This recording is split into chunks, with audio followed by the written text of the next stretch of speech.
Shu kunlarda yurtimiz bo'ylab Infolib O'zbekiston 2025-14 milliy axborot kutubxona haftaligi o'tkazilmoqda. O'zbekiston Milliy kutubxonasi tashkil etgan bu haftalik maqsadi aholiga kitobxonlik va kitob mutolaasini targ'ib qilish, yoshlarni intellektual bilimi va saviyasini oshirishga qaratilgan. 50 dan ortiq tadbirlarni o'tkazish rejalashtirilgan va shu bilan bir qatorda Qoraqalpog'iston Respublikasi, viloyatlar va Toshkent shahar axborot kutubxona markazlarida ham ushbu haftalik doirasida turli tadbirlar o'tkaziladi. O'tgan yillardan farqi bu yil kitob taqdimotlarimiz juda ham ko'p, turli shoir va yozuvchilarning kitoblari taqdimotlari bo'ladi va shu bilan bir qatorda nogironligi bo'lgan shaxslar bilan ishlashga ham alohida e'tibor qaratilgan. Ular bilan ham kitob taqdimotlari va turli tadbirlar o'tkazish rejalashtirilgan. Milliy axborot kutubxona haftaligining ochilish marosimida o'zbek adabiyotining yirik namoyandalari ham ishtirok etdi.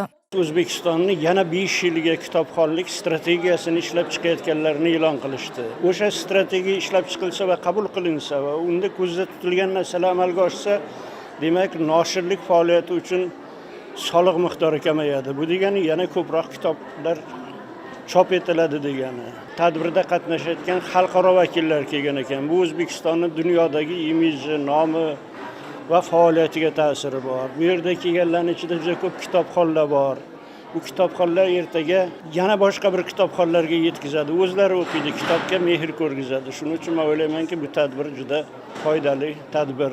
Bu yilgi kitobxonlik haftaligiga xorijiy mutaxassislar ham jalb qilingan. Biz ulardan kutubxona tizimida qanday zamonaviy tendensiyalar qo'llanilayotganini so'radik.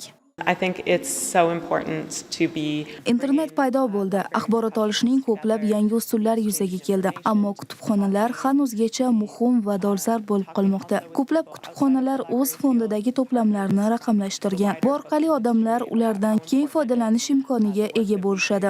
Ya'ni bu kitoblarni o'qishlari, ta'limda va tadqiqotlarda ulardan foydalanishlari mumkin. Bundan tashqari bu jarayon bizga onlayn makonda mavjud madaniyatlararo boylik va xilma-xillikni yanada kengroq ko'rish imkonini beradi. Menimcha, kutubxonalar insoniyatning merosini yangi shakllarda ko'rish va undan o'rganish imkonini ta'minlash borasida hali hamon oldingi safda turibdi. Infolib O'zbekiston 2025-14 milliy axborot kutubxona haftaligi doirasida jamoat va xalqaro tashkilotlar bilan hamkorlikda qator ma'naviy ma'rifiy tadbirlar, seminarlar, davra suhbatlari, tanlovlar, treninglar, mahorat darslari o'tkaziladi.